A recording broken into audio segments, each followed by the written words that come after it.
Hello everyone, welcome you all in my new video. So, welcome है आपका हमारे channel में एक नई वीडियो के साथ। तो आज हम लोग क्या पढ़ेंगे? आज हम लोग क्लास 8 NCERT मैथ्स का चैप्टर फर्स्ट रेशनल नंबर्स पढ़ने वाले हैं। तो चैप्टर नंबर 1 रेशनल नंबर्स। आखिर क्या होते हैं रेशनल नंबर्स? ये जो रेशनल नंबर्स लिखा है हमने, क्या होते हैं?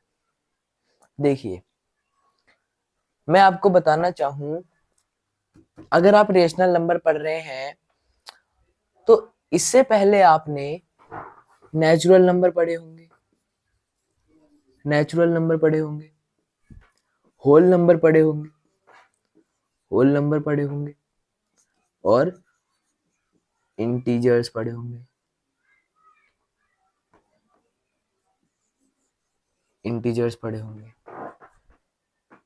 ये तीन आपने पढ़े होंगे। होल नंबर क्या होते हैं? चलिए, नेचुरल नंबर क्या होते हैं?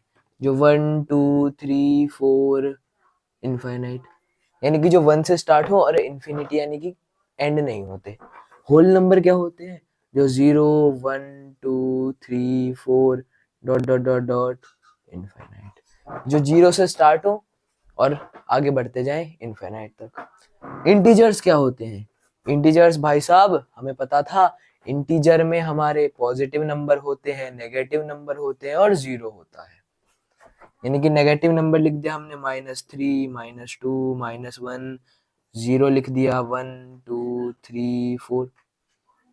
ये हमारा इधर से इनफाइनाइट में जा रहा है और ये हमारा इधर से इनफाइनाइट में जा रहा है। एक तो देखिए, इस साइड में जा रहा है, इस साइड में जा रहा है, बीच में हमारा जीरो है। ये हमारा नेगेटिव नंबर है, ये हमारे पॉजिटिव नंबर है। इस साइड को पॉजिटिव नंबर इनफाइनाइट तक, इस साइड से नेगेटिव नंबर इनफाइनाइट तक। तो ये हमने तीन पढ़े हैं। हम क्या देखते हैं? Rational numbers. रेशनल नंबर्स में ये तीनों ही इंक्लूडेड रहते हैं। अब जरा डेफिनेशन पढ़े, रेशनल नंबर की डेफिनेशन क्या होती है? देखिए, rational numbers, the numbers which can be written in the form of p by q, where q is not equal to 0. These numbers are called rational numbers. यानी कि ऐसे number जिन्हें हम p अपॉन q की form में लिख सकें, और ये जो q है ना, q की वैल्यू कभी भी जीरो नहीं होगी। ये होती है हमारी रेशनल नंबर की डेफिनेशन। इसे हम आजमा कर देखें। p और q, अब आप बोलोगे भाई p और q ये तो लेटर आ गए, हमारे वेरिएबल्स आ गए। नंबर्स लाओ। वेरिएबल्स क्या होते हैं? जिनकी कोई फिक्स वैल्यू नहीं होती है। तो हम क्या करते हैं? एक फिक्स वैल्यू बना देते हैं। जैसे कि p हमने क्या कर दिया? p कर दिया हमने 7 और q कर दिया हमने 2। अब हम क्या देखते हैं? हम 7/2 करते हैं। 7/2 करा हमने, तो ये क्या है? ये हमारा रेशनल नंबर है। अब हम क्या करते हैं? हम p की वैल्यू को 7 ही रहने देते हैं और q की वैल्यू को कर देते हैं 0। अब क्या करते हैं? इसे हम रेशनल नंबर की फॉर्म में लिखने की कोशिश करते हैं। 7/0, देखिए 7/0 हमने करा। अब आप बोलोगे भाई p/q की फॉर्म में तो ये लिखा गया, लेकिन q की वैल्यू 0 है, जो कि नहीं होनी चाहिए। अब आप बोलोगे भाई यहां पर तो हमें वेरिएबल्स दिए गए हैं ना आपको, तो आप कोई भी वैल्यू पुट कर दो, उससे क्या जाता है। लेकिन हमें पता है p/q का मतलब क्या? फ्रैक्शन की फॉर्म में लिख रहे हैं हम। अब फ्रैक्शन की फॉर्म में अगर हम इसे लिख रहे हैं तो हमारे पास कोई फिक्स नंबर आना चाहिए। हमारे पास फ्रैक्शन में डिवीजन होता है ना, तो हम डिवाइड करते हैं। 7/0 है, 7/0 यानी कि 0 से 7 को डिवाइड कर रहे हैं। ठीक है, ये करा हमने। अब देखिए, अब हम कुछ भी कर लें, 0 1 जा 0, 0 7 जा 0, हमेशा हमारे पास 7 7 7 7 आता रहेगा, जिससे कि हमारा आंसर कभी भी नहीं आएगा। तो हम क्या देखते हैं, 0 ऐसा नंबर हो गया जो कि हमारा डिनोमिनेटर, रेशनल नंबर का डिनोमिनेटर कभी भी नहीं हो सकता है। लेकिन अगर मैं कहूं कि भाई Q की वैल्यू 7 है और P की वैल्यू 0 है, फिर क्या कहोगे आप? भाई यहाँ पे 0/7 करोगे आप, 0/7 करोगे। अब आप बोलोगे भाई 0/7, हाँ ये तो हो सकता है भाई हमारा रेशनल नंबर, क्योंकि भाई यहाँ पे Q की बात करी गई है ना। P की वैल्यू कोई भी हो, 0 हो, नेगेटिव में हो, कुछ भी हो भाई, नेगेटिव में मान के चलिए -3/7 कर दिया, 6/8 कर दिया, ये सब हमारे फ्रैक्शन में लिखे जा रहे हैं, तो ये रेशनल नंबर्स हो गए हमारे। और यहाँ पे Q की वैल्यू कभी भी 0 नहीं होगी। एक बात और, फ्रैक्शन में लिखे जा रहे हैं। अगर मैं आपसे बोलूं कि भाई मैंने एक होल नंबर लिख दिया या फिर नेचुरल नंबर लिख दिया 9, क्या ये रेशनल नंबर है? बिल्कुल है, कि भाई इसके नीचे हम 1 लगा देंगे। रेशनल नंबर क्या होता है? जिसे हम P/Q की फॉर्म में लिख सके, और P/Q की फॉर्म में Q की वैल्यू 0 नहीं होगी, लेकिन हमने यहां पर क्या कर दिया, 1 कर दिया। अब हमें पता है कोई सिंगल नंबर लिखा है न्यूमरेटर का, तो उसके नीचे कुछ भी नहीं है, मतलब कि 1 है। तो यहाँ पर ये क्या हो जाएगा, 9 हमारा एक रेशनल नंबर हो जाएगा। 1 एक रेशनल नंबर है, बिल्कुल है, क्योंकि 1/1 की फॉर्म में लिखा जा सकता है। हमारा भाई 2 है क्या, 2/1 की फॉर्म में लिखा जा सकता है। 7 है क्या, 7/1 की फॉर्म में लिखा जा सकता है। तो ये सब हमारे रेशनल नंबर्स हो गए। तो हमने क्या क्या जान लिया, नेचुरल नंबर जान लिया, whole number, integer, rational numbers. अब भाई देखिए, एक्सप्लेनेशन तो हो गई, बहुत सवाल करते हैं, सवाल नहीं करेंगे तो प्रैक्टिस कहाँ से होगी, तो चलिए करते हैं। तो अब हम कुछ सिंपल क्वेश्चंस देखते हैं। सॉल्व करना है हमें 5 × 6 - 2 डिवाइडेड बाय 4। ये सब क्या है, रेशनल नंबर ही तो है, ये सब बहुत सिंपल सी चीजें हैं, सिंप्लीफिकेशन है। क्या है, कुछ नहीं करना हमें, फर्स्ट का आंसर लिखते हैं। देखिए भाई 5 ब्रैकेट में 6 - 2 डिवाइडेड बाय 4, इसे हमें सॉल्व करना है। इसे सॉल्व कैसे करेंगे, देखिए सबसे पहले तो सिंप्लीफिकेशन में बोर्ड मास का रूल होता है। बोर्ड मास, सबसे पहले हमारा ब्रैकेट आ जाएगा। ब्रैकेट कौन कौन से, ये बार ब्रैकेट हो गया जिसका कोई काम है नहीं हमारी 8th क्लास में। उसके बाद एक करली ब्रैकेट हो गया, उसके बाद ये बिग ब्रैकेट हो गया, उसके बाद ऑफ यानी कि मल्टीप्लाई।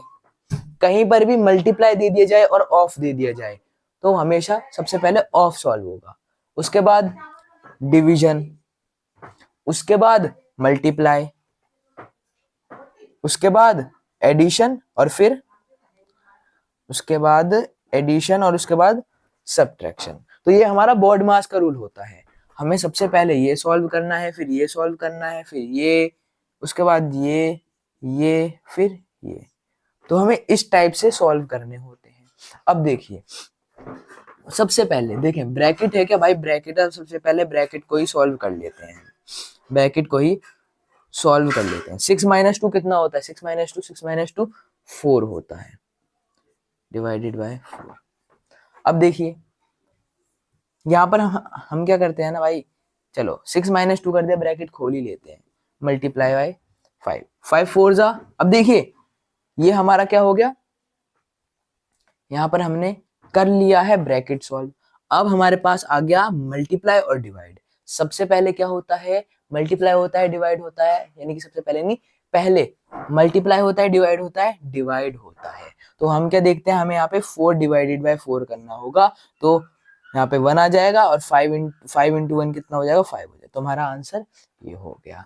सेकंड का देखें, ऐसे बहुत आसानी से निकलेगा। देखिए यहीं पर चलिए कर ही लेते हैं। 4 + 1 + 20, अब देखिए 18, 4 + 1 कितना होता है 5 होता है, प्लस 20, 18 × 5। अब देखिए मल्टीप्लाई आ गया प्लस आ गया, पहले क्या होगा हमारा मल्टीप्लाई होगा, तो 18 5 से कितना होता है 90 होता है, प्लस 20।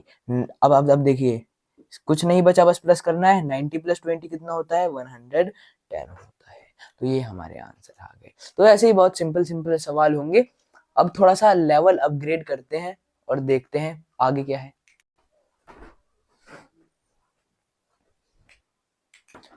तो आगे सवाल करने से पहले हम कुछ प्रॉपर्टीज देख लेते हैं जिनसे कि सवाल रेशनल नंबर के हमारे थोड़े आसान हो जाएंगे। देखिए रूल्स है, ये आसान की क्या बात, रूल्स ही है। कम्यूटेटिव प्रॉपर्टी, कम्यूटेटिव प्रॉपर्टी क्या होती है ध्यान से देखिएगा। एक नंबर है ए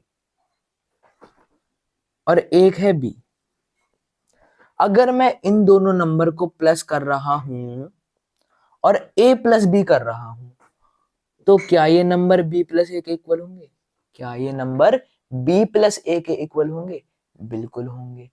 एग्जाम्पल लेते हैं, a है 3, b है 2, ठीक है। 3 + 2 कितना होता है 5 होता है, और b की वैल्यू कितनी थी 2 थी, a की वैल्यू 3 थी। हमने क्या करा 3 को उधर पहुंचा दिया, 3 को इधर और 2 को इधर पहुंचा दिया हमने। यहाँ पे देखिए 3 + 2 5 होता है, 2 + 3 5 होता है। ऐसे ही 7 + 8 कितना हो जाएगा, 7 + 8 हमारा हमारा हो जाएगा भाई 13, 13 होगा, 13 होगा, 13 नहीं होगा भाई 15 होगा, ठीक है ना। अब देखिए 7 + 8 कितना हो गया हमारा 15 हो गया।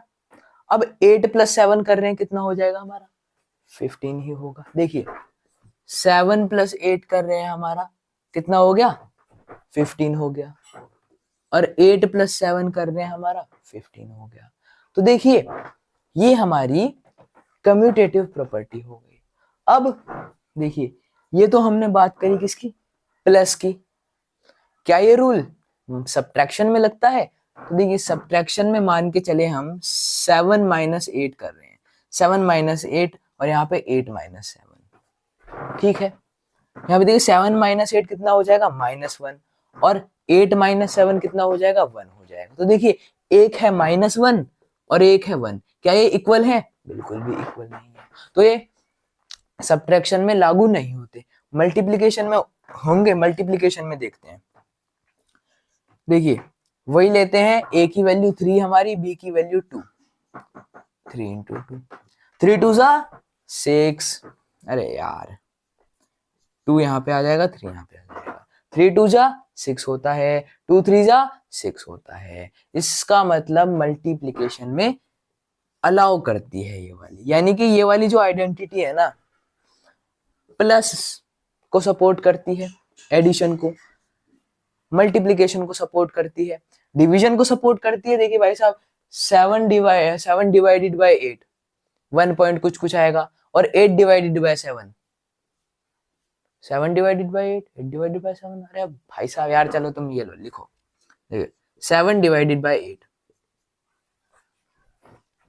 ये हमारा 0 पॉइंट कुछ कुछ कुछ कुछ आएगा, और 8 डिवाइडेड बाय 7 ये कितना आएगा हमारा 1 पॉइंट कुछ कुछ आएगा। ये 0 पॉइंट है, ये 1 पॉइंट है, डिफरेंस है, इसका मतलब डिवीजन में नहीं है ये। यानी कि ये जो कम्यूटेटिव प्रॉपर्टी है ये एडिशन को सपोर्ट करती है और मल्टीप्लिकेशन को सपोर्ट करती है। नीचे आते हैं एसोसिएटिव प्रॉपर्टी। मान के चलिए 3 वेरिएबल्स हैं ए बी सी, तीनों को प्लस कर रहे हैं, तीनों को प्लस कर रहे हैं, लेकिन पहले हमने बी और सी को प्लस करा, उसके बाद हम ए को प्लस करेंगे, और यहां भी एक सेम कंडीशन है a + b + c, लेकिन इस कंडीशन में हम a और b को पहले प्लस कर रहे हैं। देखिए यहां पर a + b + c, यहां पर भी a + b + c, लेकिन यहां पर हम b और c को पहले प्लस कर रहे हैं, यहां पर a और b को पहले प्लस कर रहे हैं।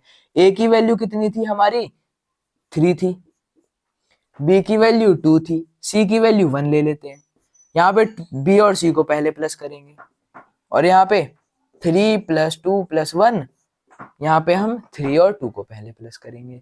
देखिए हमारे पास क्या आता है, देखिए 3, इसे हम ब्रैकेट को सॉल्व करें, 2 + 1 3 होता है, 3 + 3 6 होता है, इक्वल्स टू आएगा यार, इक्वल्स टू 3 + 2 कितना होता है, कितना होता है भाई 5 होता है ना, और +1 5 + 1 6 होता है। तो देखिए 6 6 इक्वल हो गए। अब ऐसे हम इसे मल्टीप्लाई सब्ट्रैक्शन में करेंगे, नहीं होगा। मल्टीप्लाई में देखते हैं, मल्टीप्लाई में इसे हम मान के चलते हैं ये मल्टीप्लाई के साइन है, ये मल्टीप्लाई के, ये मल्टीप्लाई हो गया। अब बताओ 2 × 1 2, 3 × 2 6, 6 हो गया, 3 × 2 6, 6 × 1 6, 6 6 इक्वल हो गया। तो ये वाली प्रॉपर्टी भी क्या है, ये वाली प्रॉपर्टी भी सेम प्लस और मल्टीप्लिकेशन को ही सपोर्ट करती है। डिवीजन को देखेंगे तो भाई ये डिवीजन में भी दोबारा नहीं होगी। एडिटिव आइडेंटिटी, एडिटिव आइडेंटिटी हमने क्लास 7th में भी पढ़ी थी। एडिटिव आइडेंटिटी का मतलब किसी वेरिएबल में ऐसा नंबर जोड़ दें जो सेम वेरिएबल आ जाए। ये होता है, ये होता है क्या, यही होता है भाई, ठीक है। ये देखो हमने a में क्या करा, 0 ऐड कर दिया, हमने a के अंदर 0 ऐड कर दिया, तो हमारे पास क्या आ गया, a आ गया, हमारे पास a आ गया। हमने क्या करा भाई, हमने 3 + 0 कर दिया, 3 आ गया, 3 आ गया। यही सिंपल है, ये हमारी हो गई एडिटिव आइडेंटिटी। अब देखते हैं एडिटिव इनवर्स। एडिटिव इनवर्स क्या होता है, यहां पर क्या था, किसी नंबर में ऐसा नंबर जोड़ दो कि वही सेम नंबर आ जाए। a में 0 जोड़ा a आ गया, 3 में 0 जोड़ा 3 आ गया। अब एडिटिव इनवर्स में उल्टा है, किसी वेरिएबल या किसी कांस्टेंट में यानी कि किसी नंबर में ऐसा नंबर माइनस कर दो जो हमारे पास 0 आ जाए, क्या आ जाए, 0 आ जाए। अब माइनस बोला मैंने, माइनस से आपको समझ नहीं आया भाई, सिंपल है, हम किसी नंबर से माइनस नहीं करेंगे, प्लस करेंगे। किसी नंबर से ऐसा नंबर प्लस कर दो जो आपके पास आंसर 0 आ जाए। अब देखिए कैसे, ए पॉजिटिव हो गया, अब हम अगर इसमें -a+ कर दे तो हमारे पास 0 आएगा नहीं आएगा, 0 आएगा नहीं आएगा। मैंने माइनस क्यों बोला, देखिए प्लस माइनस माइनस होता है, ये छोड़िए, ये प्लस, हमने a में -a ऐड कर दिया, हमने a में -a ऐड कर दिया जिससे हमारे पास 0 आ गया। एक और देखिए, हमने 3 में -3 ऐड कर दिया जो हमारे पास 0 आ गया। अरे भाई साहब क्या बात है। अब देखिए ये हमारा एडिटिव इनवर्स हो गया। मल्टीप्लिकेटिव आइडेंटिटी, मल्टीप्लिकेटिव आइडेंटिटी क्या होती है, देखिए एडिटिव आइडेंटिटी क्या होती है, हमेशा 0 होती है भाई साहब, 0 होती है, 0 होती है। और एडिटिव इनवर्स क्या होता है भाई साहब, नेगेटिव नंबर होता है, नेगेटिव नंबर होता है, ठीक है, जो नंबर है हमारे पास उसी का नेगेटिव नंबर। और मल्टीप्लिकेटिव आइडेंटिटी क्या होती है, देख लेते हैं। किसी नंबर में ऐसा नंबर मल्टीप्लाई कर दें जो हमारे पास वही नंबर आ जाए, जैसे कि हम 3 में 1 मल्टीप्लाई कर दे तो हमारे पास 3 आ गया। अब देखिए भाई, हम ये जो हमारा एडिटिव इनवर्स, एडिटिव आइडेंटिटी, ये केवल एक एक होती है, आइडेंटिटी इनवर्स जो भी है ये। देखिए एडिटिव आइडेंटिटी, अगर हम एडिटिव आइडेंटिटी को 0 से बदल के -1 कर दें, 3 - 1 2 हो गया, यानी कि हमारा आंसर हो गया गलत। अब ऐसे ही हम -1 नहीं करते, चलिए हम 2 करते हैं, 3 + 2 5 हो गया, हमारा आंसर ऐसे नहीं आया। तो हम क्या देखते हैं भाई, हमारी एडिटिव आइडेंटिटी है ना वो 0 ही रहेगी और नेगेटिव का साइन आएगा किसमें, एडिटिव इनवर्स में। जैसे कि हमसे बोला गया है 4 का एडिटिव इनवर्स क्या होगा, 4 का एडिटिव इनवर्स हमें पता है भाई -4 होगा, जिससे हमारे पास 0 आएगा। ठीक है, तो अब देखिए मल्टीप्लिकेटिव आइडेंटिटी आप लोग समझ गए होंगे, 1 होती है। क्या होती है? 1 होती है। किसी नंबर में ऐसा नंबर मल्टीप्लाई कर दो जो हमारे पास सेम नंबर आ जाए, ऐसा नंबर क्या है? 1 है। 1 की जगह 0 होता तो हमारे पास हमेशा आंसर 0 आएगा। 1 की जगह 2 होता तो 3 2 6, आंसर नहीं आएगा। तो ये हमारी मल्टीप्लिकेटिव आइडेंटिटी हो गई 1।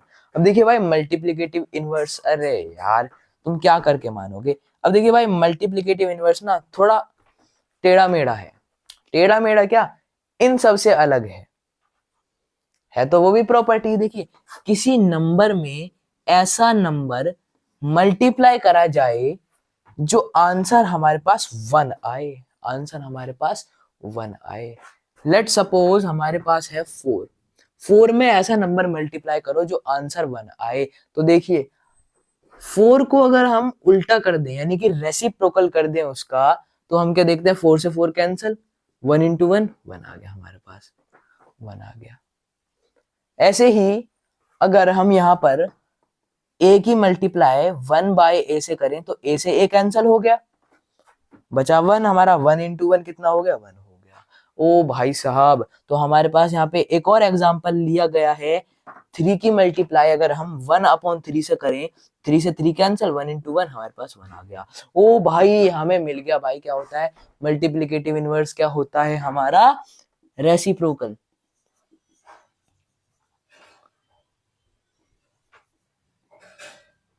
रेसिप्रोकल ऑफ द नंबर, यानी कि जिसका भी हमें जो भी नंबर हमें दिया गया है जिसका हमें मल्टीप्लिकेटिव इनवर्स निकालना है, उसका हमें रेसिप्रोकल करके हो जाएगा हमारा काम। तो अभी हमारी ये कितनी प्रॉपर्टीज हो गई? ये हो गई हमारी 1 2 3 4 5 6। एक और बची है जो कि हम उसे आगे पढ़ने वाले हैं, क्योंकि अभी हमारी केवल 6 प्रॉपर्टीज हैं। और वो प्रॉपर्टी जो कि बची हुई है वो है डिस्ट्रीब्यूटिव प्रॉपर्टी। तो आज की वीडियो में इतना ही पढ़ते हैं। So that's all for today. If you liked our video and learned something new, so make sure to like our video. Channel को सब्सक्राइब भी कर दीजिए और ज्यादा से ज्यादा लोगों को शेयर करें। मैं भी लूंगा आपको नेक्स्ट वीडियो में, तब तक के लिए बाय बाय एंड जय हिंद।